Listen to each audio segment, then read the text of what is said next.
उत्तुंग भरारी घेऊया माझ्या मराठी मातीचा लावा ललाटास टिळा, हिच्या संगाने जागल्या दऱ्या खोऱ्यांतील शिळा। कवी कुसुमाग्रज यांची आज जयंती। उज्ज्वल भविष्याचा मराठी भाषा गौरव दिन म्हणून हा दिवस साजरा करण्यात येतो। आज हा ओढी दरी खोऱ्यातून नाद घुमू दे। आपल्याला आपल्या मातृभाषेबद्दल नितांत आदर असायला हवा। आपल्याकडे अनेक भाषा बोलल्या जातात। मी नेहमी सांगत असतो की इंग्रजी हे वाघिणीचे दूध आहे, पण ते आपल्याला पचणार नाही। हिंदी हे अजिबाईचं दूध आहे, तर मराठी हे आईचं दूध आहे। कुणाचं?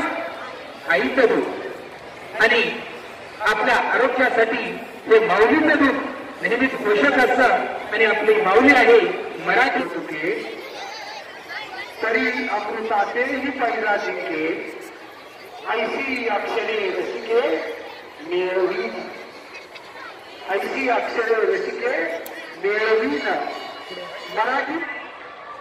छत्रपती शिवाजी महाराजांच्या पराक्रमाने प्रभावित झालेला संत तुकाराम ज्ञानेश्वर यांसारख्या संतांच्या शिकवणीने प्रेरित झालेल्या आज या महाराष्ट्राच्या मराठमोळ्या मातीत जन्मलेल्या मराठी मावळ्यांनो, आज बोलतो मराठी जागो खरे सुरंगारी मराठी। नमस्कार मैत्रिणींनो, आज मराठी राजभाषा दिवस म्हणजे आपल्या अभिमानाचा दिवस। आपल्या सर्वांना माहीतच आहे की आपली मायबोली ही मराठी भाषा। ही मराठी भाषेची परंपरा ही फार जुनी आणि प्राचीन आहे। 9व्या शतकापासूनच हिच्या अस्तित्वाच्या खुणा या शिलालेखावर उमटलेल्या दिसतात। 13व्या शतकात या मराठी भाषेच्या एका सुपुत्राने म्हणजे ज्ञानदेवाने मराठी भाषेच्या मदतीने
भरारी